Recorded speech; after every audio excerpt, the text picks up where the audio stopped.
This is the final word story time. Jeff Lemon and Adam Collins going back through the tales of the game, as we like to do. Story time 229 this episode. 229 is Andrew Sampson's white whale. It is the test score that has never been made. The lowest test score yet to be made.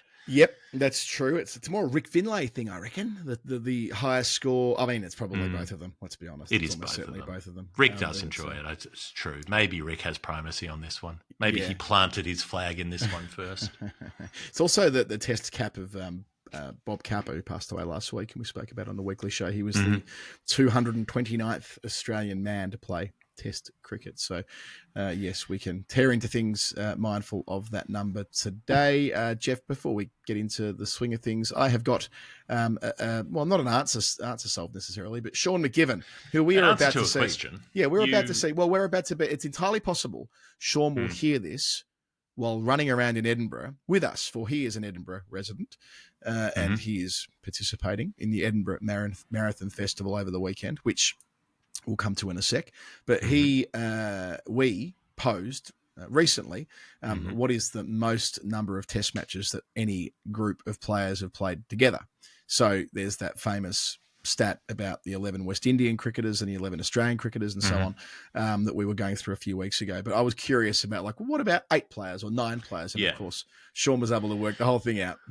Well, we were talking about bowling attacks. We were talking about the 4 West Indies frontliners who bowled together before the Cummins, Stark, Hazelwood, Lyon quartet overtook them, and we speculated that sort of early 2000s era Australian team would probably be the 11, and bang on with that one. They're equal most. That classic. It's the Langer, Hayden, Ponting, War, Martin, Gilchrist, Warne, Lee, Gillespie, McGrath.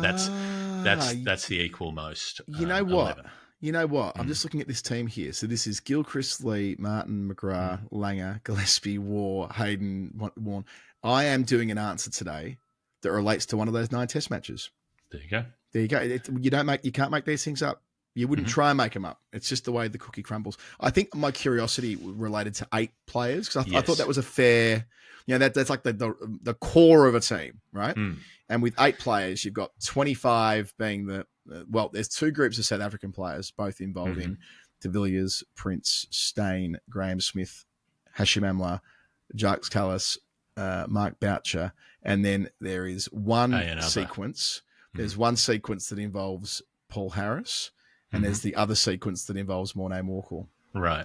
There you go. So the same 7 had a sort of a long-term relationship with Paul Harris, and then they had a long-term relationship with Morné Morkel, or maybe they overlapped. There might have been 2 relationships happening at the same time, which is complicated. Yeah, and then I don't know how anyone has time. And then you've got with the England group of 8 that took them through the 10-11 era with 24. So Cook, Swan, Trott, Bell, Anderson, Peterson, Pryor, Broad. And that was part of the story we were telling on last week's edition of Storytime in relation to the Adelaide Test match of 2010, which had that group. So it all works out as we largely expected. But, 25 isn't, I would have thought it might be a much higher number than that. And it goes to your wider point that you savour these groups when they are together, because they don't actually spend as long together as we sort of think they do in the mind's eye. Yeah, they feel eternal. Gus Logie in a surprising number of these teams, despite a relatively modest record, especially a short leg. Well, all of those things, so maybe we can post this somewhere so other people can enjoy it. The show's brought to you by Maurice Blackburn too. Should have said that. Number 1 plaintiff law firm in Australia. We'll come to them later. Right now we're going to come to some Nerd Pledge. Nerd Pledge, the game we play with the nice people on the internet who fund the final word. They do this by sending in a contribution in a currency of their choice, in a configuration of their choice. The configuration of numbers relates to cricket. We have to figure out what the number means. Julian Russell sent in $5.01 in AUD. And I looked at 501 and I thought Levi's and I thought Brian Lara. And I thought that's a pretty obvious answer. And we've talked about Brian Lara's 501 before. So I went back to Julian and said, just tell me, do you want this to be about Brian Lara or something else? Okay. And Julian said this. He said, when I transferred the pledge, I didn't have anything specific in mind, kind of a Julio style, without being quite the round number. That's good. I like that. Like picking a number that, We can. I often think of these. Yeah, I like sometimes there are numbers that come through, and we're told this actually relates to nothing. I just want to see what you can do with it. And by the way, the other thing about kind of the numbers of all of this, well, two things, right? Big week for numerology. Mm-hmm. Big week for numerology. Susan Lay has become the leader of the opposition. Do you know why she's got a second S in her name, Jeff? Why it's SUSSAN? Because Aries was rising in Capricorn, or she something added like that. She added the second S when she was young, when she was like in her 20s, because she thought that it would bring her, because numerology suggests that, that it would bring her good luck.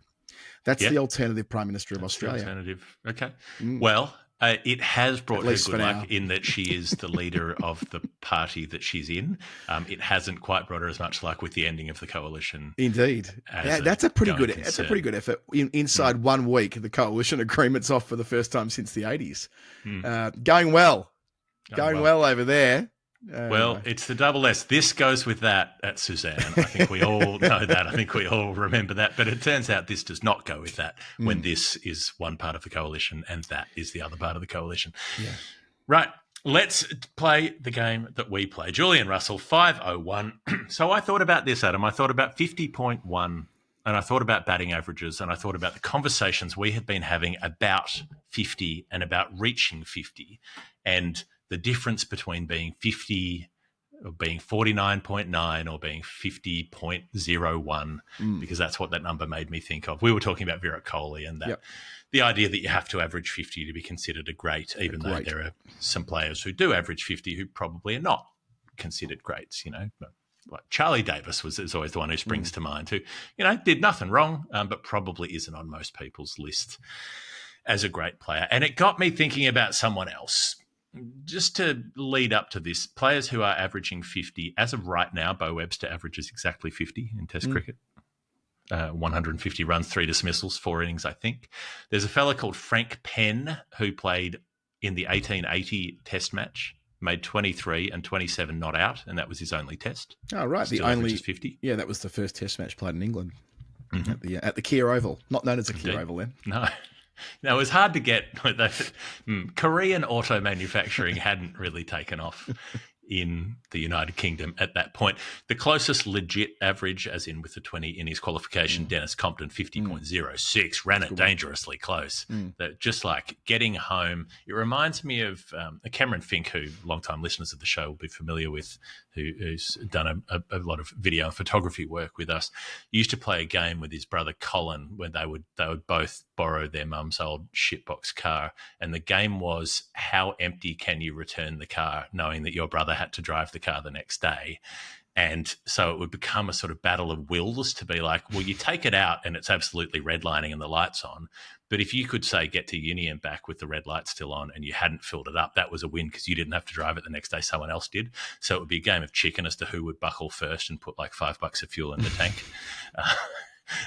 And this went on for a very, very long time. Very, very. I mean, how many times would they have ended up, you know, down at the service station with the can? It's a degrading experience. I remember many times as a young bloke getting the balance wrong when redlining, as you're describing there, the Cosmo Kramer. Anyway, not as bad as popping diesel in the petrol. I've touched wood. I've never done it, but it's one of my greatest life fears. Is like having a rental car or borrowing someone's car and putting the wrong thing in the wrong tank. Some countries you can't because the nozzles are differently shaped, but some countries you still can. Right now, first aggression of the day. Better get the right Gustav nozzle. Can't get that wrong. Okay, I finally picked up on where you were going with that. Viv Richards 50.23. The ones who are closer, No Cigar, Mahela Joe Warden are 49.84. We've spoken about before. Inzamam, Colin Mead, Saywag, Michael Clark. Maybe a couple on that list who I'm not too unhappy that they didn't get. On other final word lists. Yeah, where maybe I'm happy they're not on the 50 average list. But 48.22, and I mentioned this in passing on the show a couple of weeks ago, Bill Ponsford, who I've had a great interest in of late, researching him and his life for the book that we're working on. We've teased this idea. The Storytime book is coming out later this year. We're working with Affirm Press on that, and we're glad to be doing it. And you've talked about Bill Ponsford before on the show and his test career, and we've talked about him and his links with Bradman and celebrity racist Archie McLaren and quadruple hundreds and these kind of things. But there was a bit more to the stats of this that I was digging into that I thought people might enjoy. So 48 in Test cricket stands out because his first class average is 65. 65, which is absolutely insane. And I think that swells to 74 with Victoria, 74, 75. He's got something like that. An unbelievable record when playing for his state. He sure does. And if you look at all-time first-class averages, Bradman 95, VJ Merchant 71, George Headley 69, RJ Sharma 67. The big lad, Sarfraz Ahmed, is on 65 right now. Hope he gets a proper crack with India going forward because he seems like he's a sweet kid. You know, I ran into him with Bharat in Sydney, and he was like so polite and sort of deferential and so on. I'm like, dude, you're a Test cricketer. Like, why are you being so nice? Anyway, Ponsford rounds out the top 6 all time, and it's not a surprise given that the fucking bulk size of the scores that he tended to make, which are extraordinary. So there are a few factors that influence the Test record not being as high. The 1926 Tour of England, very heavy scoring series. Sutcliffe, Hobbs, Charlie McCartney, Bill Woodfull all make big runs. He gets tonsillitis, only plays one Test. Yeah, he gets tonsillitis. It's a really sad kind of part of that story in 1926. So it's just after the general strike, I'm pretty sure, when, well, that's not long after that arrived, actually, but they play some tour games, and he's crook and ends up not being able to actually tour with the team for much of the series because tonsillitis. I'm not sure what where penicillin was even at in 1926. When it wasn't quite there yet. They don't crack penicillin until the late 40s, really. Late 40s, right? And that's what treats tonsillitis. So yeah, the recuperation process was a lengthy one. So yeah, it's sad that we all know how the Ponsford story expands from there. But he was seen as someone who had done so well in 24-25, and they were waiting to see what he would do in England. And to get a full sense of it, they had to wait a bit longer. Yeah, and I mean, I had chronic tonsillitis at times earlier in my life, and it pops up sometimes, and it's absolutely debilitating when it's really bad. That would the Joe Root hospital day when me and Joe ended up in hospital in Sydney on the same day, that was tonsillitis. So it can, it blocks your airway, you can't breathe, your fevers get crazy. It's not just something to be, you just get some pills and you're fine, which works at the moment until the super resistant bugs take over, which we can look forward to in the near future. Anyway, so one Test there, 1928-29, Harold Larwood breaks his arm in the second Test, so he misses a bunch of that series where lots of runs are being made. Australia are getting beaten badly, but Woodfull's making a shitload. Jack Ryder's making a shitload. Bradman's first series makes a shitload. 1930, Ponsford gets gastritis when Bradman makes the 100 at Leeds, so decent batting deck that day. Bodyline, he gets dropped bizarrely after one game. You would have thought he'd done enough to not get dropped. Comes back, gets beaten up by the short ball. Plays a long innings and gets pummeled. So there are all of these times when he misses out in series, well, not in Bodyline, but the other series when a lot of runs are being made. And the last bit is that it's a pretty short career. It's 29 Test matches, which for a modern player is a relatively modest Test career. That's a Ed Cowan, Rory Burns, Ryan Harris kind of career. I think they're 27 maybe, but around that sort of number. It's not a big Test career for a modern player. He plays across a span of 10 years, but because he misses a bunch of those matches and they don't play as often, he doesn't play that many games. So had he played more, his Test numbers might have caught up and reflected his broader numbers more so. He retires at 34.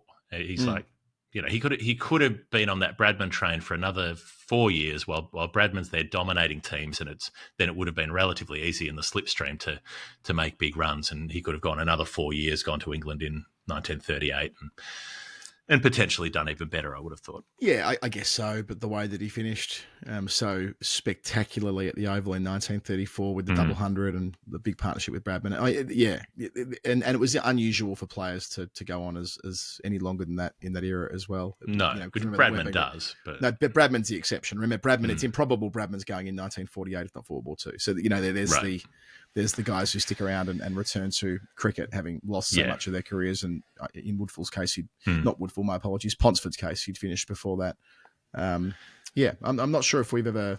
I would like to talk to his granddaughter, Megan Ponsford, at some point about all of this because, obviously she's kept enormous records and more significant records and done stuff with the MCC library and so on and posts quite a bit about his career. It would be an interesting exercise having a chat to someone who was a descendant of someone whose name still adorns one of the grandstands at the MCG and has done so since, I think, 1967 was when the Ponsford stand first went up. The original Ponsford stand, that is, when it replaced, I don't know which stand that replaced, actually. Was that the Smokers stand that it replaced?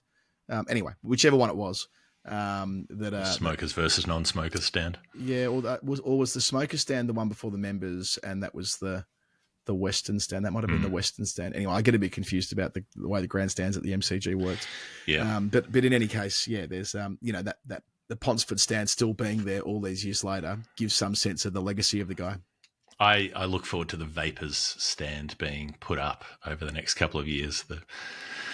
The Blueberry Ice I Get vape stand where everyone can come down from Smith Street and chow down. Now, it's interesting that he cited when he retired, he's cited Bodyline taking the fun out of the game, basically, which is interpreted as he couldn't hack it, but he did hack it.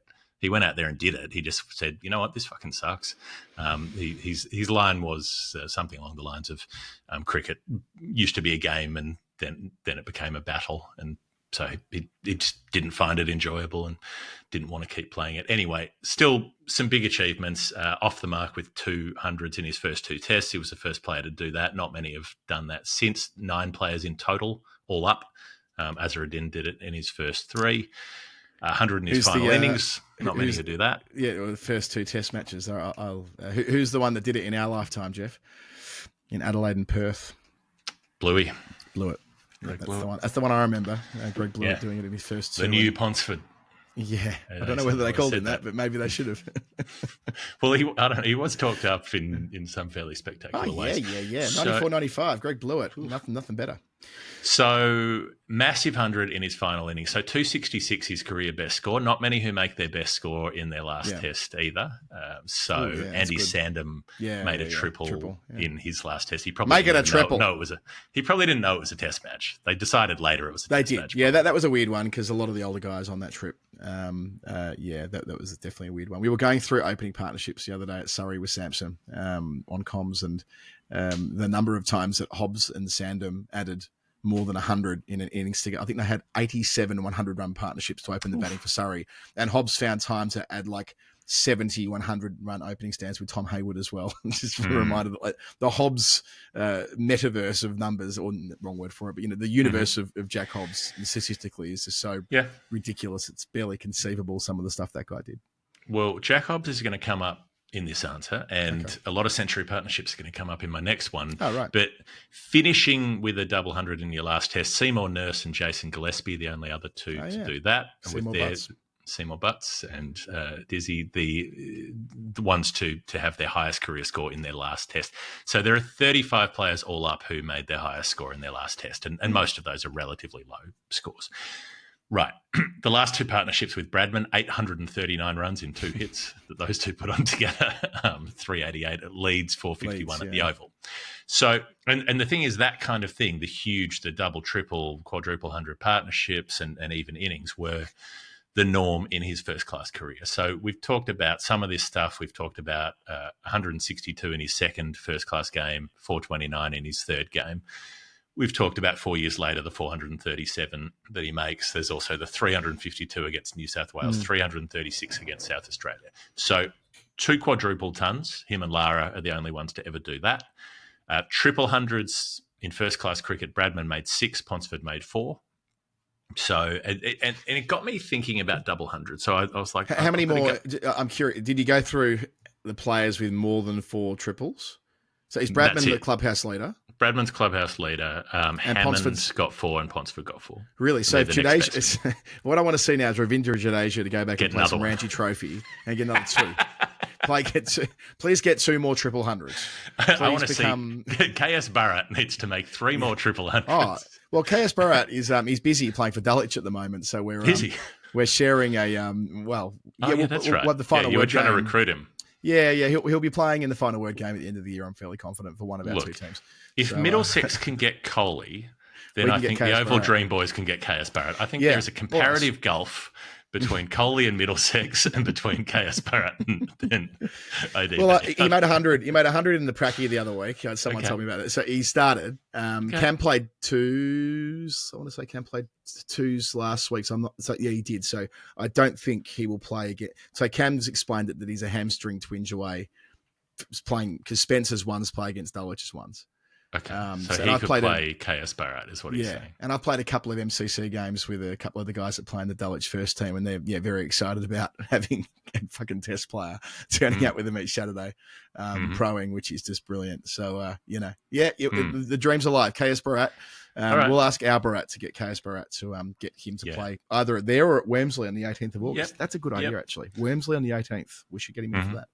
Yep, and he probably the bowling of the Oval Dream Boys isn't that far away from the bowling of some of the Seven Sisters. So I think it was Assam that he made the triple against KS Barrett. Right. One of the smaller states, one of the states with a less potent attack. I back myself on those tracks. He needs 3 more. More. We've got to send him home and get 3 more. Yeah, so Ponsford coming in second behind Bradman for triples.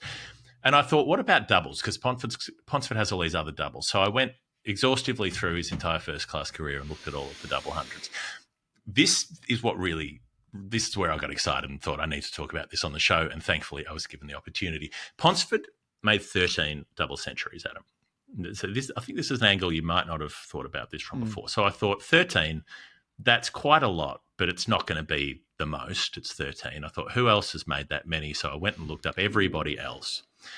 So there have been 17 players to make either 13 or more double hundreds in first-class cricket. He's level on 13 with Sangakkara, Lara, Gooch, Tildesley, Colin Mead and W.G. Grace, right? Reasonable club of players there. Ranji and Gordon Greenwich made 14. C.B. Fry, Graham Hick, Jack Hobbs, there he is, made 16. Ramprakash and Sutcliffe, 17. I thought Ramps is the one I was thinking of. Like, he made lots of big hundreds. So, that makes sense. Yep. And Pujara, we know, loves a double. So he made 18. Patsy Hendren, 22. Wally Hammond, 36. And Bradman, 37. Fucking hell. I know. These blokes. Jesus Christ. It's always the two of them, isn't it, doing these kind of things. Yeah. So you look at that and you think, well, okay, so he's in a group of players. That's fine. And then you look at the number of first-class matches that they played. Ponsford played 162 games. That is it. That is all. That is a very modest first-class career. Bradman, 234. So players in the 200s, Sangakkara, Lara, Pujara. Nice rhyming sequence. Ranji and Fry in the 300s, Ramprakash in the 400s, Greenwich, Hick, Gooch in the 500s. Johnny Tildesley, 608. Hammond, 634. Sutcliffe, 700 odd. And then Mead, Hendren, Hobbs, Grace all played over 800. Grace played 870 games. So you go, Bill Ponsford made 13 doubles from 162 games, the same number that Grace made from 870 matches. Well, you consider that on average they would have been 3-day games. Yeah. So how many days of his? That's 870 by 3, as I can't do maths anymore. So it's 2,610 days. About 300. 2,600 divided by 365 equals about 7. It's over 7 years of his life is what I was trying to work out, playing in first-class cricket. 7 years of his adult life as well. Right. So when you consider that his first-class span would have been, I don't know exactly for Grace, but he would have made his debut at, about 18 or something like that. And we know he played until he was in his 50s. But still, that 7 years out of that, it might have been like, I don't know, 20% of his life. Yeah. He was playing a first-class game somewhere. He was on a cricket field somewhere.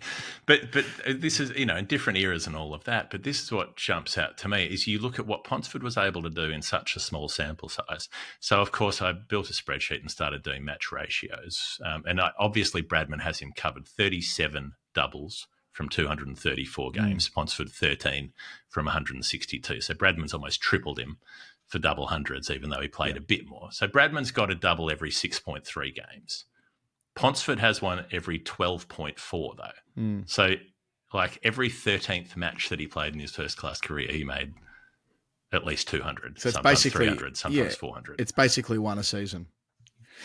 And as you go from there, everybody else, Pajara's close. So Ponsford's 12, Pajara's 15, Hammond's 17. Everyone else, they start going over 20 after that, then into the 30s, then into the 40s. So by the time you get to Jack Hobbs, he made a double every 52 and a half games that he played, compared to Ponsford every 12.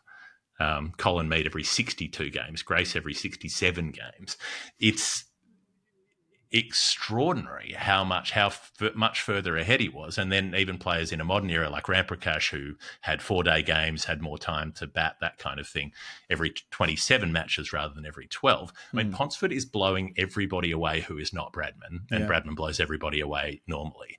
And I knew that he was good, but I hadn't quite clicked as to how much better he was than just about everybody else when it came to bulk scoring. So you have this sort of puzzlement of, it's a bit funny that he got a stand named at the MCG after him, because the Test career is relatively modest, 700s, just over 2,000 runs. It's very good. But when you look at what he did for Victoria, 9 of his double hundreds for Victoria, both the triples, both the quadruple hundreds, all for Victoria, it makes a lot more sense that he had that kind of respect and admiration that said that this is the person whose name is going to be on a stand at the G. He was thirsty. Bill Ponsford was thirsty. I just want to title of a new /fiction book that involves all of the above. Shane Warne, how thirsty are you? Bill Ponsford speaks to Shane Warne. Now, there was one first-class match I just wanted to run over quickly, because we talked about 1934, and this was earlier on that trip. It wasn't one of the tests. It was the MCC game. But, I think we get distracted by the primacy of Test cricket now. It wasn't always that way. The tour games were important. The MCC game was certainly important. Yep. So you look at a game where Bradman didn't do anything. You look at a game where it's early on the trip. MCC make 362. There's Patsy Hendren making 100. And then Freddie Brown, the Peru's greatest cricketer, gets Woodfull out for 20 and gets Bradman for 5, chips back a catch. Caught and bowled, crowd stunned, 2 for 61, over 300 behind. And then you get Ponsford and Stan McCabe. Ponsford 281, McCabe 192. They go from 61 to 450, and then have Grimmett and O'Reilly get the MCC 8 wickets down on the last day and can't quite bowl them out. You'll be interested to know that bowling in this game was one Father Marriott, very late in the piece for him. None for 126, got smashed. But that was the kind of thing that Ponsford could do. And he didn't need Bradman to be there making the runs for him to make the runs there. That was the kind of bulk that he could produce. And that was the sort of thing that he did for Victoria so many times. So I thought it's interesting to see it so laid so starkly bare in those numbers, just how far ahead he is of almost any other cricketer in history in terms of big scores on the reg. Love it. Julian Russell, thank you for being with us with 501. Jeff, before we go to our first break, yes, that's right, an answer of yours has taken us to the first break again, which wasn't the plan, but we keep doing it. We will tell you a little bit about NordVPN, who we haven't told you about for a fortnight, which is, I feel like we should make up for lost time here. So nordvpn.com/TFW will give you the discount and the ridiculous amount of months for free that is built into that as well. It's a very generous offer. We're coming into when you be booking your overseas holidays in the UK. Do not leave the UK without a VPN. Buy it now, get the discount, learn how to use it while you're in the UK, and then you'll be able to go to Mallorca or to Ibiza, or wherever it is that you're going, Magaluf. I don't expect many families going to Magaluf, but there might be. They might be. Who's to know? Other islands in Spain do exist, and you'll do so knowing that you can watch what you need to watch, and you can see what you want to see, and you won't have to rely upon stumbling around in the dark on a Netflix page in a language that you're not necessarily familiar with beyond the pleasantries and ordering a beer. There's my pitch to you. And it's a good pitch. It's a strong pitch. It's a solid pitch. And if you use the link, then you get a discount to rate already heavily discounted. Plus you get the 4 extra months, depending on the length of your deal. Plus you get 30 days money back guarantee. So if you don't like it, you don't find it useful, you just refund it. Improbable. You're not going to get your money back. So you're not going to want to. You're not going to want to get your money back. You're going to want to. It's like a few bucks. So $50, a couple of pounds. Yeah, I was going to say a cup of coffee, less than a cup of coffee a month to have your NordVPN all set up to make sure you can do what you want to do when you want to do it. Buying flights is much easier when your VPN's on. You can go to the country's website where the airline is based. It's often cheaper than, being where you are. That's one example of many. And yes, you can, I don't know, do as I did last year when I was in Australia and watch the end of Gavin and Stacey in real time rather than having it spoilt on Twitter or another social media platform. All of that is available to you. NordVPN.com/TFW. We will advance to our first break. We will return momentarily. Storytime 229. It is also brought to you by Odin Mortgage and Tax. They also help you if you're going around overseas. You're overseas, you got your NordVPN on because you're trying to log into your internet banking and it won't let you log in from Georgia or from the Czech Republic or wherever it is that you happen to be. It doesn't recognize you. You've got a VPN back into a server in Perth to try to log in.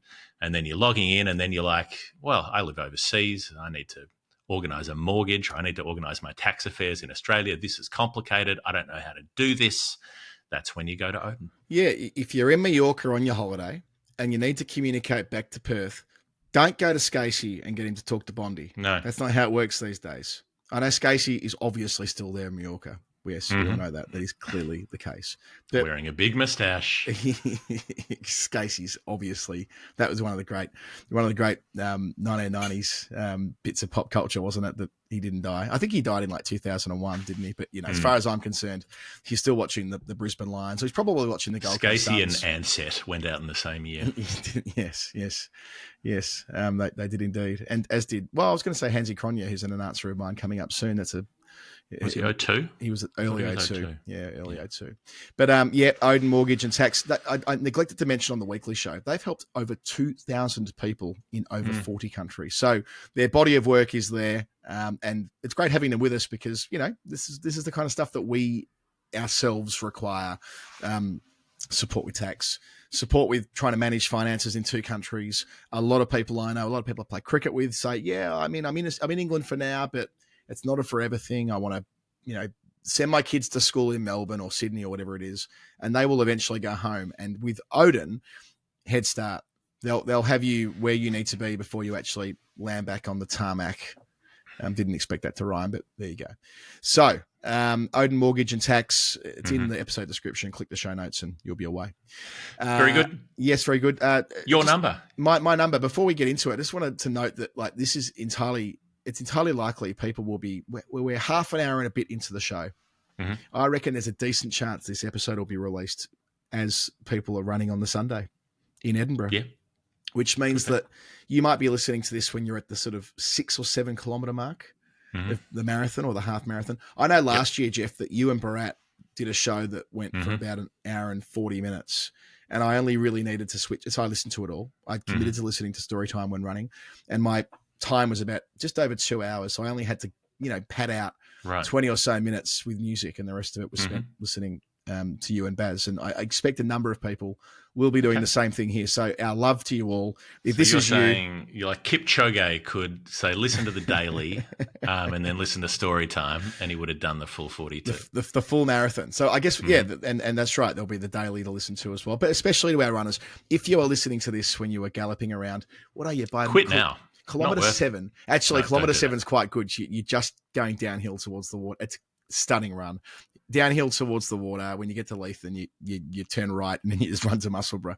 It's quite straightforward. So if this is where you are right now, I don't think it's going to rain on Sunday anymore. Hopefully the sun's beating down. Not too hot, just warm enough. Maybe you're wearing a pair of T20 Vision sunglasses that you bought through the show. I certainly will be running in those. So will Rach. I guess this is a good opportunity to ask people again to donate to these runners. Well, not to the runners, but to the Lord's Taverners. We talk about even if the runners happened, even if this doesn't go out till Monday because Zimbabwe make a great fist of it and they knock over England late on day 4, this will probably go out on the Monday. Then you can still donate, even if the marathon's been done. There are still kids who need your help, so please chip in to try to get us to our target. 28,000 of these kids. And in retrospect, I'm pretty sure we won't hit 30,000 by Sunday, so you never do, right? These things, the money comes in later. So don't let that dissuade you. Be part of what we're doing with the Taverners in their 75th anniversary, raising money to let kids be involved in cricket who otherwise wouldn't be. You're right. It is my first number. It's Julian Russell. No, it's not Julian Russell. Was my first. That was your first. It's Matt. Julian Russell, you don't get two numbers. You don't get two back to. It has happened actually. Somebody got two back to back for some reason with a double header. Matt, $2.04 in USD. Matt says, not difficult given my loves. I was there. Do we know what Matt's loves are? I'm not sure that we do, but I hope it's us. Yeah, I went with a different part of the clue, the I was there part. I was there. I think that's a great clue. I think so. Thank you for it, Matt, who's been with us before. So I'm just going to keep it really simple here. 204s that one was there for, because that makes sense, right? I was there. It's a significant score. You were just talking double hundreds before the break with Ponsford and Hammond and Bradman and the rest. I'm going to go to another grade of the game in a moment. We'll detour via some others, so I can rule plenty out. I'm just using test 204s. I'm keeping it really simple, straightforward. Yep. Straight to the point. Aubrey Faulkner's famous 204 at the Melbourne Cricket Ground in 1910. Matt wasn't there for that. Matt wasn't there. Matt was not there for that. We talk about time travel all the time on this show. That's the only way in which Matt was there for that. Humans have lived to 115, so it's possible. Are we that far out now? 115? Yeah, 115 years. So he would need to be... He would have needed to have been 5, let's say, to remember it. If he was there, you'd have to say to remember it. I remember games of cricket I was at when I was 5. Let's give him that. You could say I was there if you were a child in a pram. No, I'm going to go with you need to be under 120. Okay. And to do so... Yeah, unlikely. How many people are alive who are 120 or above right now? Why don't you Google that while I'm talking? What would that mean though? If he were 5 in 1910, that's okay. He wouldn't have been old enough to have been sent to war in anywhere between 1914 and 1918. That's the sweet spot. Fine. Kind of. Yeah, it's actually not a bad time to be born. Actually, 1905. List of oldest living people. Ethel Caterham was born on the 21st of August 1909. Ooh. So no one... She could have been there. She might have been there as a 1-year-old. So it's technically viable. Well, not for Max. You'd be on that Wikipedia list that you're looking at, probably. Someone might have been there. I've got a French woman who was born on the 21st of May, 1910. So she could have popped over. Yeah. Because that was in December 1910. Okay. It's viable. So I've got a few others who might have been there. All right. Well, I doubt Matt was in Kingston in 1955 for Neil Harvey's 204 either. That's more mathematically possible. There'd be a lot more people who were born, at a time that would have been realistic in their 80s or something. USD could pop over to Jamaica. Might live in America. I reckon he's an Aussie, Matt. So I'm going to catalogue a few of these and rule some out. No, I'm sure he's an Aussie just from the tone of his emails, the way he wrote sounds in his emails, things that are vocal but not verbal. When people write down those non-words, his writing had an Australian accent. I'll put it that way. Okay, well that means that there are Australian options, but there are also other options. There's a few here. So there's Greg Chappell in 1981 at Sydney. It could have been that. It's possible it was that. I'm not going to rule that out. I'm not going to play the rule in, rule out game with Greg Chappell, but. Yeah, so it might be an I was there. I just don't think, though, that one would say I was there for it. I just don't think that would prompt the response. I was there for it. Like people don't write songs about Greg Chappell's 204 at the Sydney Cricket Ground in 1981. Paul Kelly probably did. He just doesn't have that oomph. He would write about Ian Chappell, not Greg Chappell. Matt Sinclair's 204 not out against Pakistan. Nah. Hashan Tilakrutna. Nah. Muhammad Yusuf. Nah. At Chattergram, leasing his braces. Chris Scales 204. Didn't even know he made one. Chiteshwar Pujara's 204. I'd fucking write about that. That was at Hyderabad. That was his second series against the Australians when he really started turning it on in 2013. Kohli made one at Hyderabad as well 4 years later against Bangladesh, but they're not writing songs about that. No, that was in the Kohli hot streak when he made all those doubles. It was. So in the I was there stakes, I'm willing to reduce it a bit further. So Aussie. There was a Marnus Labuschagne 204 in 2000. I remember that one. That one was shit, though. But I remember it in as far as I saw it on the list, I'm like, oh, that's right. I commentated on that. Yeah, I called the 200 moment, but it took me seeing it on a list to remember it. Yeah. So it's not an I was there. That's what I meant. It was not a memorable test match. No. Not to say it was a bad innings, but it wasn't. No, he batted beautifully, but the Windies were especially bad in the 2022 series. They were better the following year. So I think what we're going to here, and I was there kind of series match opposition, January 2002, when Australia were in South Africa. Mm-hmm. Now, this was an I was there kind of series. Mm-hmm. If trying to pinpoint when Australia are at their best, I reckon there's a case for this. That generation that we were going through earlier with the Sean McGivern thing, that 99 to 2001 group when they won those 12, 13, 14 test matches in a row, which started in 99 and ran through until the Calcutta test of 2001. I forgot how many it was now, 16. That record, now after that, they obliterate England in 2001, the outlier being the test match they lost at Leeds, but taken as a whole, it was an uncompetitive series with Australia just it was already 3-0 by the time Headingley happened. Yeah, they bossed them from the get-go, and there was some complications with Leeds, with Steve Waugh not playing and whatnot, and obviously a worldly innings, the 173 not from Mark Butcher on the final day that made it possible. And then, so they've gone to England after the remarkable series in India. And, there is a bit of regeneration at the end of that. That's when Langer comes back. The final test, England 01. And of course, what happens at that point is the Langer-Hayden union becomes one of the most dominant in test history. So between 99 and 2001, they had a variety of combinations, but, which were obviously successful in their own way. But when they finally landed on Langer and Hayden, that's when they were at their best. When they graduated beyond Slater, when they graduated beyond even Greg Blewett, who did the job with Slater, I'm pretty sure, in the summer of 99, 2000. Not pretty sure. I know that to be the case. So, but this was when they take another step in middle of 2001. This is where we get to the team I referred to before. This exact 11 at the Wanderers, first test of 2002, early 02, against South Africa is that group. Yeah. Langer, Hayden, Ponting, it's the de facto War, Martin.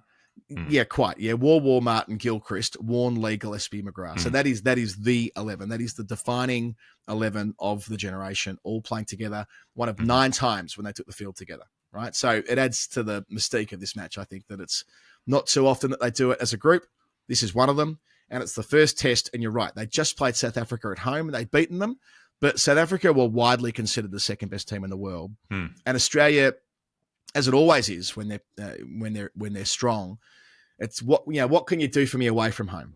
What are you going to do for me when you're playing teams that are very good on their home grounds? And that's what this was set up as. It was a bit of a de facto world championship. I know these teams are playing for the Mace in a few weeks. Well, this was when the Mace pretty much started, Jeff, I reckon. The Mace was around, that 01, 02. I seem to remember there being a Mace.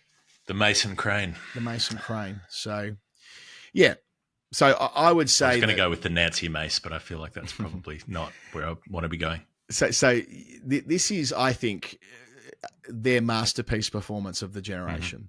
So South Africa, first test to being actually captained by Mark Boucher. The only downside of this South African team, when you're looking at how strong they are, Boucher's captaining, not Pollock, because Pollock was injured, and Alan Donald was right at the very end. And Australia batted first, and Donald broke down in his 16th over late on day one, and that was it. He actually didn't bowl again in Test cricket. That was his last Test match, which is part of the sadness here.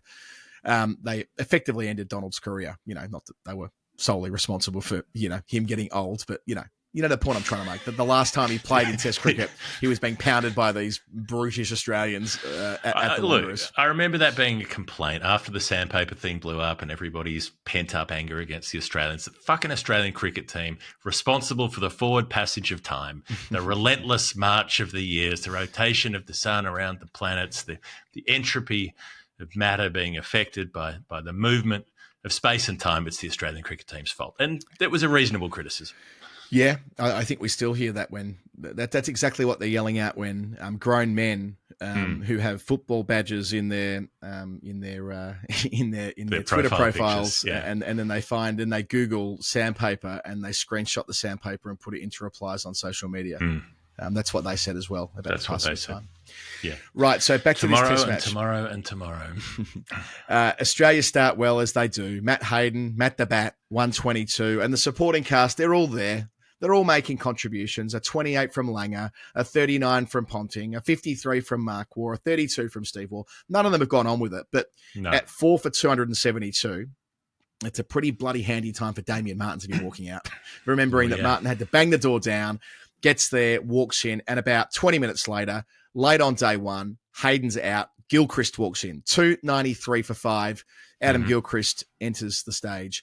Yes. To get off strike, he plays a back foot hammer off Fantini to get them beyond 300 in a bit of a sense of things to come. Late on day one, I went and watched the highlights of this. This is a fucking ridiculous innings. I listened to every ball of this on radio, every ball of this series on radio, I reckon, with the Walkman, the old radio Walkman with the one headphone in. Whereas I didn't. I only followed this through the Victor Trumper cricket board because I was living in the States, which meant no coverage in America in that year of high school. So I only absorbed this through what other people were telling me and the score updates on the Victor Trumper, and of course whatever I was gleaning from Cricinfo's ball by ball. But I didn't consume this series the way that you did. So I quite enjoyed watching the extended highlights, which I'm sure I've seen Gilchrist hitting some enormous sixes in this stretch, but not like in as much detail as I did earlier today. So he's off strike, moving to 300. Then Jack Callis and Andre Nell both drop short to him before stumps. Just before stumps, they both get absolutely launched as well. So it's a sign of things to come. The next morning, day 2 arrives and he's dropped early. Jack Callis dives across from second slip in front of first. It probably wasn't carrying the first. He actually did quite well to reach it. But it's like one of those half chances, quarter chances. If they take it, the world is different. They don't, boy, it hurt. By this point, no Alan Donald. So he's just punishing everybody else, using his feet, all the sweeps, all the slaps. Nicky Boyer, the poor bloke, never stood a chance. He kept fucking charging at him. Like, what do you do? What do you do? You're a left-arm finger spinner. You're bowling to Adam Gilchrist, who is charging at you. Most balls, there are not many options for you at that point. Yeah. He's pretty tall. He can reach it. He can get to the pitch of it with his arms, even if the feet aren't quite there. The hand-eye's there, and he's got a nice flat swinging arc over deep mid-wicket. He gets to 100, Gilchrist, and he's down on his haunches, and he's quite emotional. More emotional than you ordinarily would be when making 100. Now, cutting to the end of this story, this all came out. At the time, there was some horrible, scandalous, salacious rumours about Gilchrist's family. And this all came out in his book in 2008, like to do with his newborn baby and the parentage of said baby. And this was being yelled at him when he was walking down the tunnel out onto the Wanderers that day. There was some terrible signs in the crowd. There is context.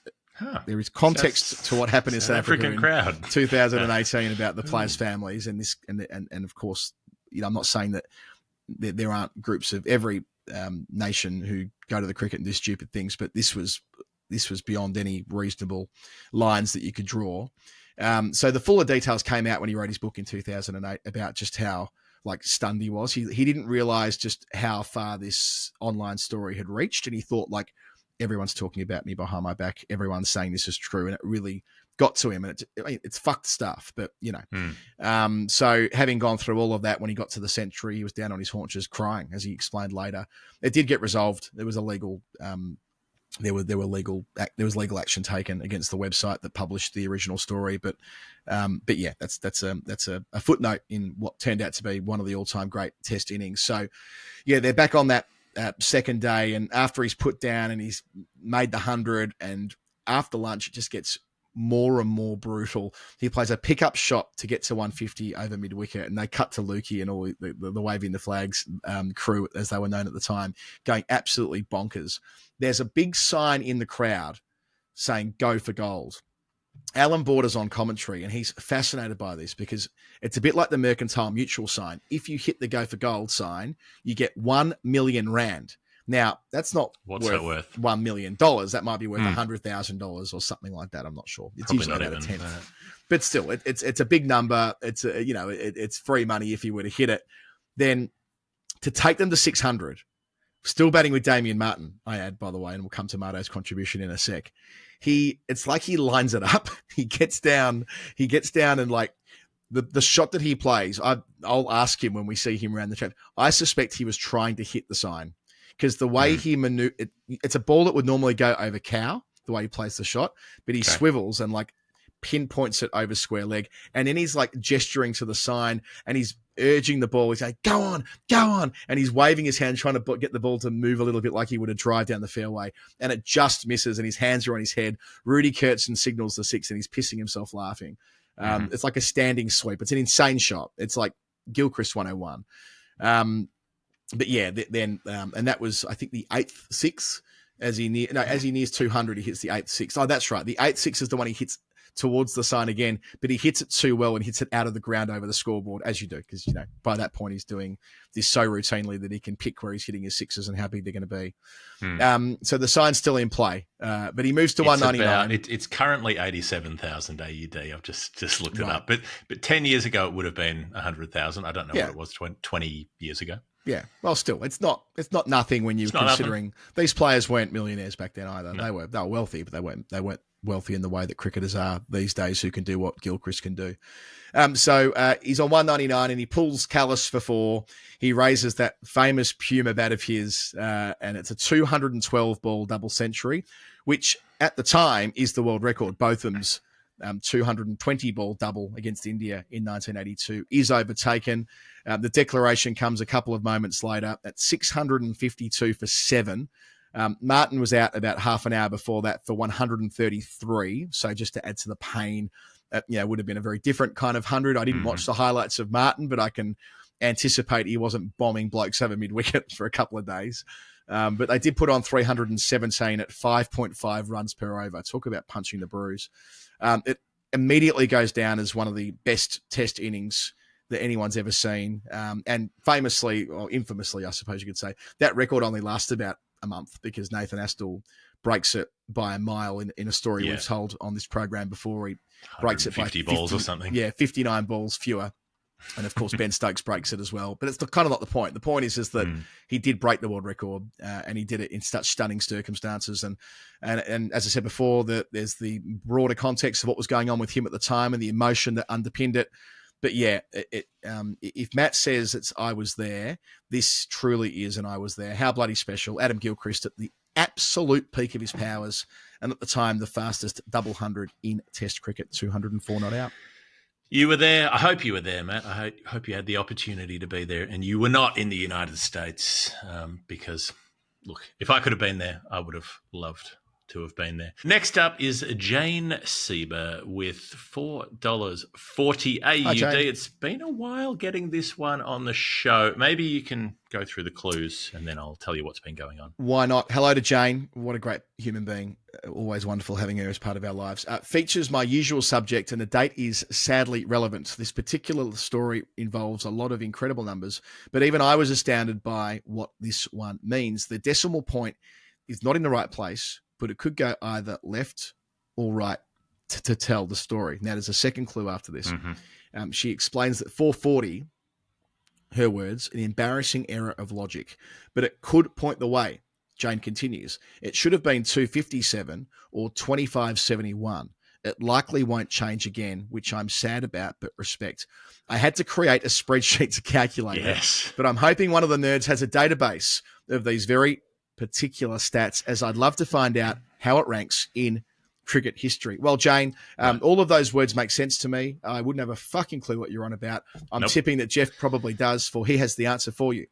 I've got more of one. I kind of have the answer. I'm not sure if I have the exact answer, but I have the gist of the answer. And because I was confident I had the gist, this is why there was correspondence. So I don't want anyone to freak out when they find that this goes back to the retirement of Meg Lanning in late 2023, because there was some slow correspondence between Jane and I. And I'm going to say I'm not always the best correspondent, but it wasn't entirely my fault. Just going to put that out. This is why this has taken a while. But the reason I was corresponding is because I was sure of my subject area. I just couldn't figure out how to put the number together. Jane's subject has always been Elise Perry. Jane was at the Trent Bridge Test match when Elise Perry got out for 99, and it was a very mixed feelings kind of evening that night when Jane had a bunch of our English listeners were being very nice to Jane in the pub about the fact that her favourite player had nicked off one short. More than perhaps some English supporters might be to some Australians elsewhere, because our people are nice people. So the fact that I twigged immediately when the pledge came in so long ago that it was just after Lanning had retired. And I knew that Jane normally focuses on Perry.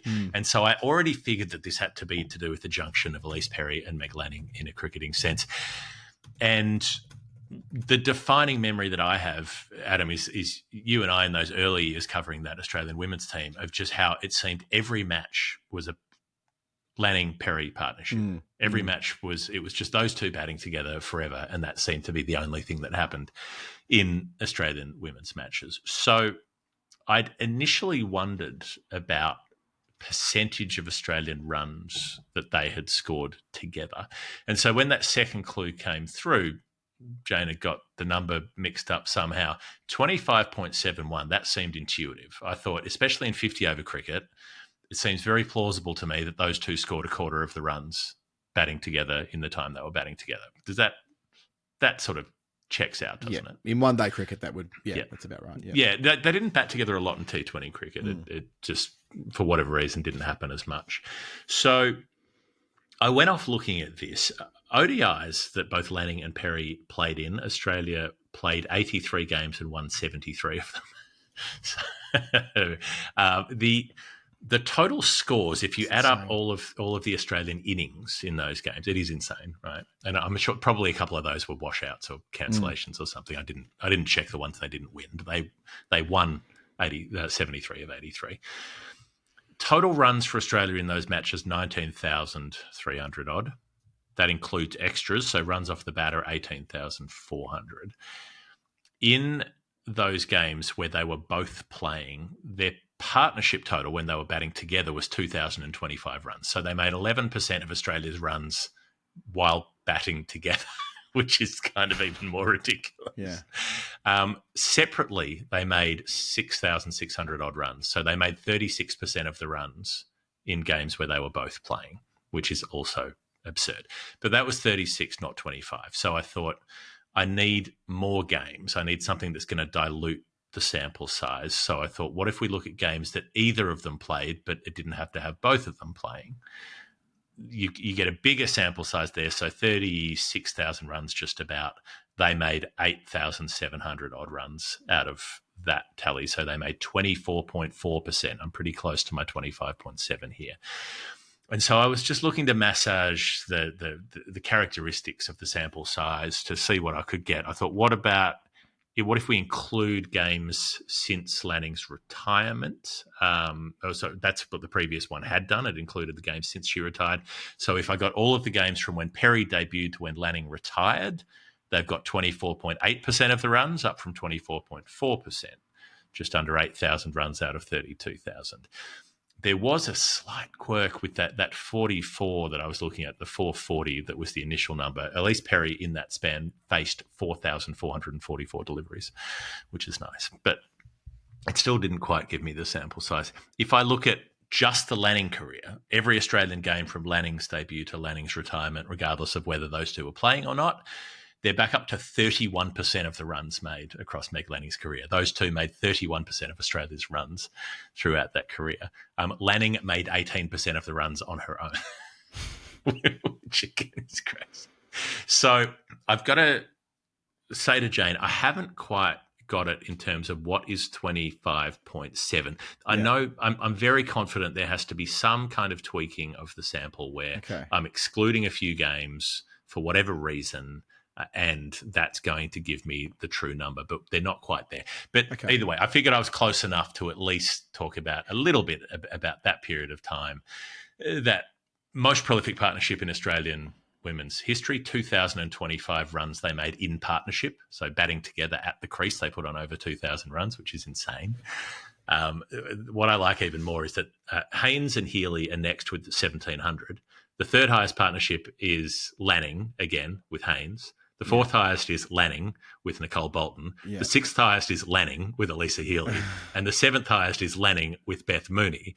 She's got another 3 in the top 20. So 8 of the top 20 partnerships ever in Australian women's cricket, and Meg Lanning with somebody else. Brilliant. I'm surprised that Perry hasn't got one of those others plucked off. But again, it shows just how, for a time there, what a colossal force Meg Lanning was. Yeah, and I'll come to why in a second. So you've got, with Perry, 9 century partnerships, which is a record for Australia, and 750 partnerships, which is an equal record for 50s. All up, Lanning had 30 century partnerships and 35 half-century partnerships with different players.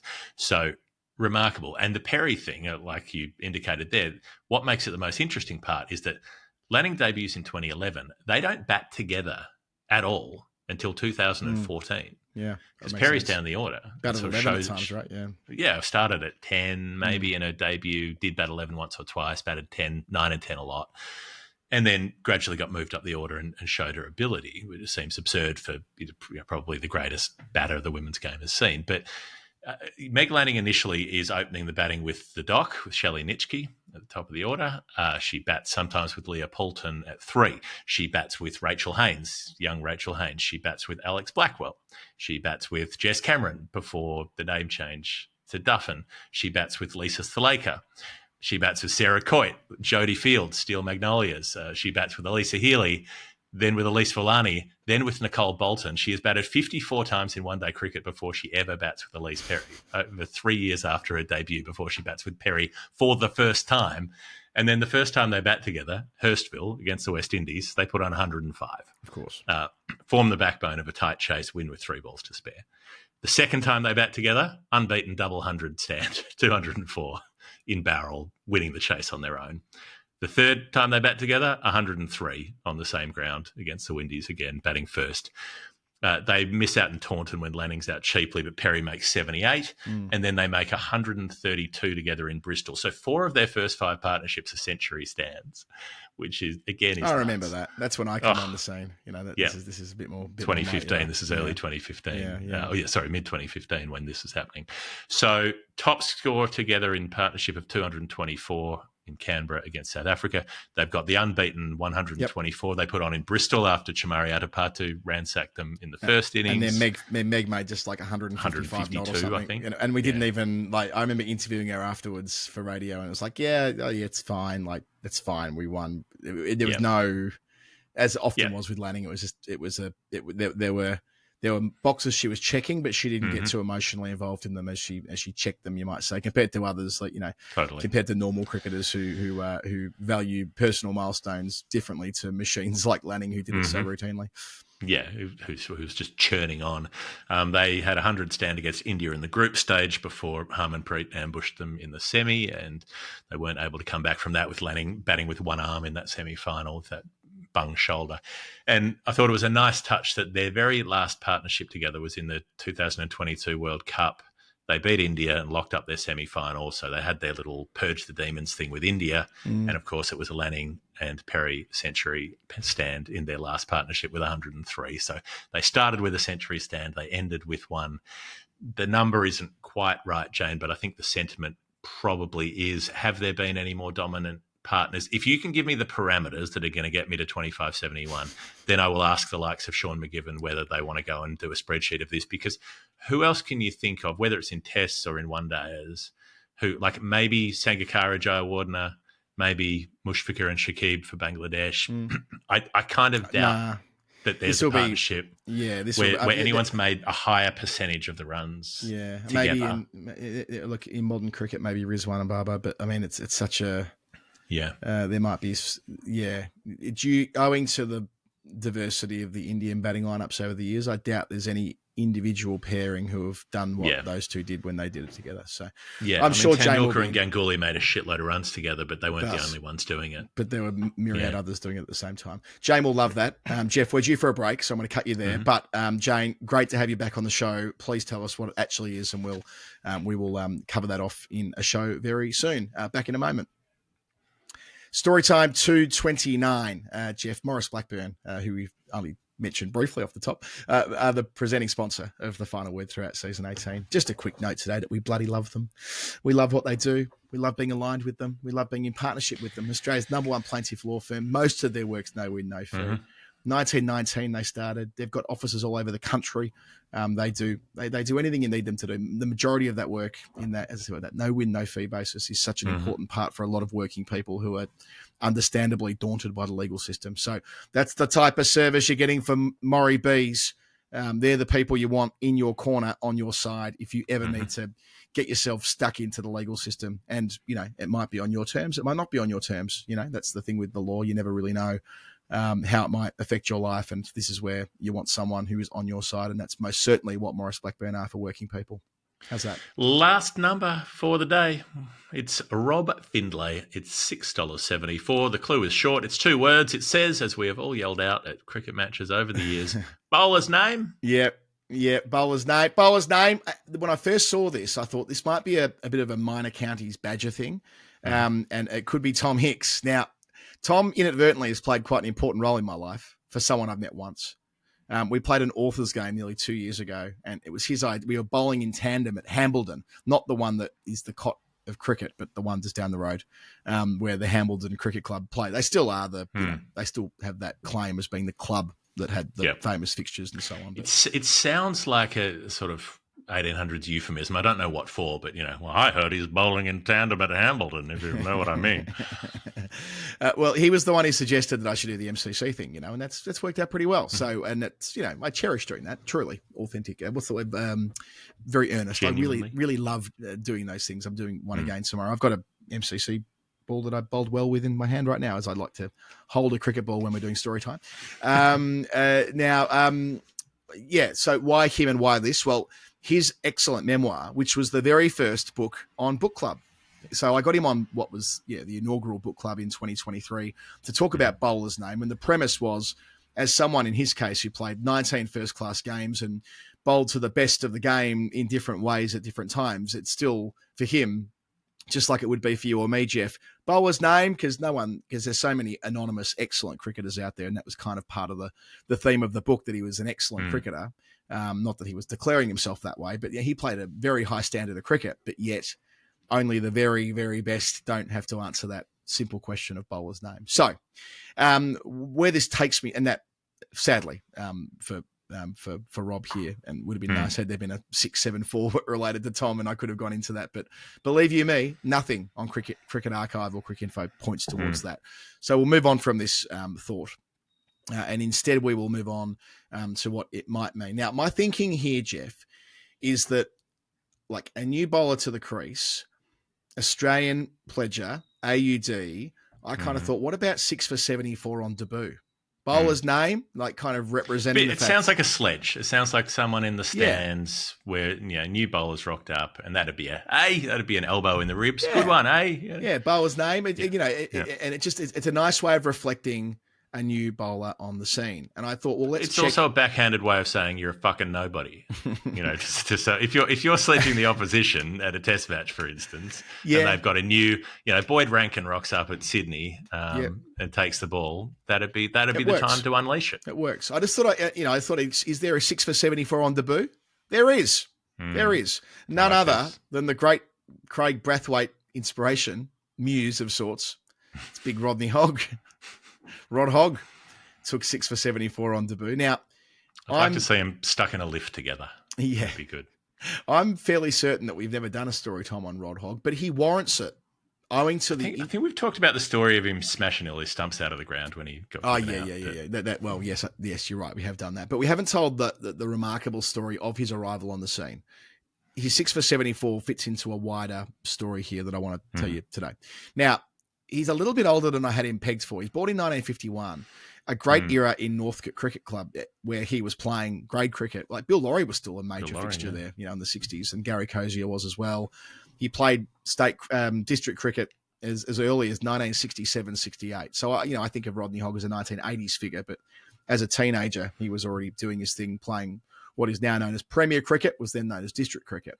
He was in the state squad as a teenager in 1970. So again, it reinforces that he's a little bit older than we might think, owing to the era when he played the majority of his cricket for Australia. But in those early 70s years, it won't surprise you to learn, Jeff, he was a bit loose and a bit inconsistent in various ways.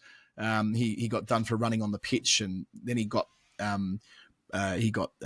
drafted into the army, where he worked as a dental assistant inside the army. So he had various barriers. Place I don't want to get my teeth done. No, in the army. No, I don't want Rod Hogg looking over the top of me when I'm getting my fucking teeth pulled out. that would be short of optimal.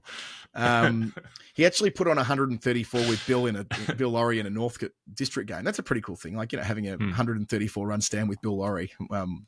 That's really cool. But he couldn't quite crack it with the state team. Had a back injury, had some attitude issues, which he spoke about later. So he had a big grade season in 74, 75, but couldn't break it for a state game. So he fucked off. He left. He followed Gary Cozier, his Northcote teammate, to South Australia.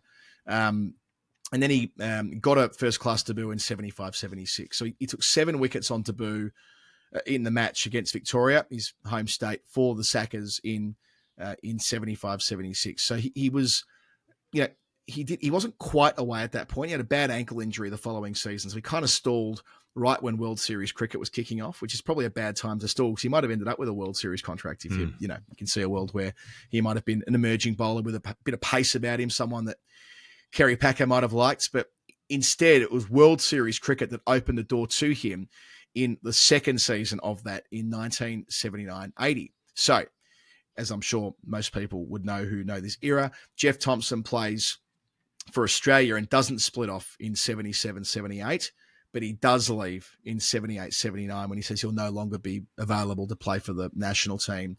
And when Tomo leaves, there's room for a brash quick with England coming for the Ashes that season, and Rodney Hogg by that point had taken 54 wickets at 20. So he was the obvious inclusion. And then that first test match of the summer when he gets his baggy green, 297 if you're wondering, on the 1st of December 1978, Graham Yallop's the captain, lambs to the slaughter and all of that. We'll return to that rather infamous book in a little bit. Alan Lee's book as well, which I read a couple of years ago, about 78-79 and how eventful it was with World Series cricket taking off and alongside it, this parallel Ashes series with the good and the great of English cricket all there and going on to thump Australia 5-1. But amongst the carnage, here's Hogg. And it's almost from the start. Well, it is from the start. They bat first at the Gabba. They're rolled for 116. Hogg walks in at 7 for 53. Now, that's on the cusp of being thoroughly humiliating. And he gets them to 116 with 36, batting at number 9. So I think he top scores, actually. So, there's a contribution immediately, and he, pushing back against Willis and Old and Botham, who were the England attack leading the series there. Now, England, their mate 286, but like the contribution of Hogg gives Australians something to really believe in. So he opens the bowling with Alan Hurst, and they take all 10 between the two of them. And Hogg's figures, as I'm sure you know by now because it's the pledge, first innings in Test cricket, 6 for 74, my apologies, 6 for 74 from 28 overs with 8 maidens. And it's a very, very handy set of cricketers too. So I'll go through it. I watched the highlights of this on YouTube, which are right there, and are a joy watching cricket from that era televised the way that it was. His first wicket in Test cricket is an alleged inside edge onto the pad from Graham Gooch that ballooned to gully. Didn't hit it.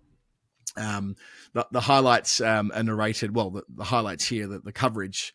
The great Norman May was still commentating. I kind of worked out this must have been the last season when he was the voice of TV cricket, because in 79-80 it goes to Channel 9. And yes, there are the parallel ABC television broadcasts that you and I have spoken about before, but it's not like, Norman May's the voice of the 77 Centenary Test and had been for a long time on television, but this was the last summer when the ABC were the out-and-out rights holder, I guess is what I'm trying to say.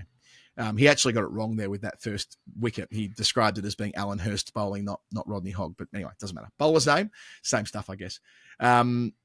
Now, there's no doubt with the second one, a sensational catch from Kim Hughes in the cordon to get rid of Jeff Boycott. So, getting Gooch and Boycott, who were England's 2 leading run scorers in Test cricket for a time, not a bad way to start his Test career.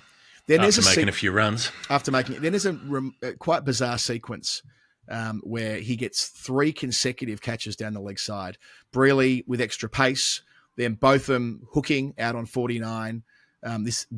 And you're watching Hogg here. It's a beautiful rhythmical approach to the crease. It's a bit of a mesh of that old modern approach to the crease on the angle, and the old-fashioned approach to the crease on the angle, then the modern gather. So he brings those two things together. It's quite a thing to watch, Rodney Hogg version 1.0 when he's running in this first Test match. His third wicket is Edmonds caught down the leg side, his third in the sequence, which gives him a 5th. And this is a stunning catch. John McLean, who plays in one of 4 Test matches here, to bring up Hogg's 5th. He dives like Ben Folkes-esque away to his left and drags it in. It's no better than a quarter chance. So, he's being well served by his fielders here. Kim Hughes taking a blinder, pretty good catch on the deflection at gully, then one down the leg side to give him 5. Then the next morning, he gets Jeff Miller leg before wicket to finish. It was missing leg, but to finish with that analysis of 6 for 74. Now, England win easy, but he's made a mark. And then he continues to make a mark. Second Test match, 5 for 65 and 5 for 67. Third test match, 5 for 30 and 5 for 36. This is an insane start to his career. He's taken 5 fifers, including a 6-fer, in his first 6 innings to start. I've never thought to calculate this, but surely that is the best start to a test career measured by 5-wicket bags. I mean, I can't imagine anyone's taken 6 out of 6. So it's an insane start. So as this series is going, well, they win the third test, but it gets progressively worse for Australia. They lose 5-1, but he takes a 4 for later in the series and he completes it with 41 wickets at 12.85 in a series that they've lost 5-1. It's got to go down as one of the great individual performances in a losing series. And for a brief time, it was the record for the most wickets in an Ashes series, Terry Alderman taking 42 in 1981. But it remains the 5th most ever in a series. Only 8 times 40 plus have been taken in a completed series. And Hogg's the only one to do it in Australia. So, we think about what Mitchell Johnson did back in 2013-14. He didn't get 40. But Rodney Hogg admittedly one more test match, but still the raw numbers there. And we know what a presence Johnson's felt all the way through that series. And Rodney Hogg with 5 fifers in his first 6 innings. So a staggering start. Overall, that first class season, he took 76 at 16 and took wickets in another series they played against Pakistan there as well. In Lambs to the Slaughter, they paint him pretty badly in relation to Yallop. But Yallop said he didn't write the book in the best tradition of ghost-written player autobiographies or diaries, a bit of an occupational hazard. I was talking to an author the other day about their new book, and it was pretty clear that they hadn't read any of the book they've now published, which is a function of the ghostwriter and the want for books and that type of thing. Anyway, there were bad days, many bad days for Australia after that. We know the way it sequences with lots of retirements, and before that, even in India, he totally lost the plot in India. He took none for 118 in an innings and bowled 21 no balls. He bowled beamers. He nearly had a brawl with the umpire, the works. This continued in tour games, heaps of no balls. He knocked a bloke out, took a bloke's teeth out. So he had this real reputation as being an absolute lunatic. And then the next year there's reunification when the Aussie players return. And it's not really clear where he'll fit. He actually does get picked in the reunified team. And he has quite a good summer in 80-81. Which gets him on the plane to England for the 81 Ashes series. But owing to back issues, he doesn't play an awful lot there. He plays in Nottingham and Birmingham, and the Birmingham test is mostly known for the Botham 5 for 1. And he doesn't play after that, doesn't play in the last couple. So from there until 1984, it is a tough era, especially after Chappell and Lilly and Marsh are kind of finding their way out of the test team. But you go back to the 82-83 Ashes, he does take 7 wickets in an Ashes test, but it happens to be the one at Melbourne that they lose by 2 runs. So, but he's an Ashes winner. He plays 3 of the 5 test matches that summer. And there are a lot of cricketers out there who can't say they were an Ashes winner, but Rodney Hogg can for what he did in 82-83. And then in the Windies, he was there in 84, Jeff, that wild tour that Jim Maxwell talks about so much. And it was there in Bridgetown where he took a fifer, indeed a 6 for 77. And that was his last 5-wicket bag. So you look through it. I mentioned the 5 in 6 to start. That was the only other fifer afterwards. It was 6 in 66. So, he goes 1 in 60 after the extraordinary beginning in 78, 79. So overall in Test cricket, 123 wickets at 28 in 38 eventful Test matches, but never better than the 6 for 74 on that magical debut in that magical debut series for him individually. 85 wickets in one-dayers and took his wickets at 24 in first-class cricket. His career ended formally when he decided to become a rebel tourist. Now, he required no encouragement. He said that they met with him in the 83 World Cup and he was bang up for it straight away. So he sort of sniffed the breeze. And look, later in life in 2016, he said he has no regrets whatsoever about being a rebel tourist in apartheid South Africa, which is in line with most of the headlines that Rod Hogg generates these days. He did actually quit Twitter. Needless to say, it wasn't to join Blue Sky, but he did quit Twitter at one point. But he's still obviously got quite strident views. But there we have it. Let's, for the purpose of this answer, leave it there. On the remarkable start of, as he described himself later in life, a lunatic quick in that wild and disjointed summer of 1978-79. 6 for 74 for Rob Findlay. Thank you for being with us, a new pledger as well. I want to know about the 5 bags in 6 innings bit now. He's on the fastest to 50 list. He's up there. He did it in 8 tests. So 3 players did it in 7 and Terra Turner did it in 6. So, yeah, you'd have to look at some of those who were there and thereabouts to see how many 5-wicket bags they got in, or whether some of them did it with massive ones rather than 5. It's doing it with 5, 5, 5 and 5 is kind of the unusual. Nice. But you tend to get players on those lists tend to get an 8 for or something. Yeah, or a couple of them Excuse somewhere. It. Yeah, a sort of Prabhat Surya kind of return. That Jeff, is it. That's the end of story time. It is it. I have a 2-year-old to collect from nursery as well, so we've timed out nicely. To everyone who's still running, an hour and 20 minutes in, you might be approaching the hairpin at the 16-kilometre mark of the half. If I'm there at about an hour 20, I'd like to be there by an hour 20. That would make me feel good about my prospects of getting well under 2 hours, because that is not a nice 5-kilometre stretch to finish. It's the worst bit of the run. But it's a great run all told and a great weekend. Lord's Taverners, please donate. Thank you to everybody who's been part of that and all the hard work that our patrons are doing behind the scenes, raising money, and not just running, but those who are helping and supporting. And it means a tremendous amount, and it reinforces that this podcast is far more than just Jeff and me and others talking about cricket. It's a proper community, and we're proud of what we do with the Taverners, and so that will be this weekend. Jeff, that's been Storytime 229. Anything further to add from your perspective? I think it is time. It is time for us to look forward to the weekend that hasn't happened yet for us while we're recording it, but it hopefully has happened for you as we have recorded it. 2 at 9. We'll be back with the next thing very, very soon, and we'll have reports from Scotland over the weekend when we do. All right. Have a nice weekend.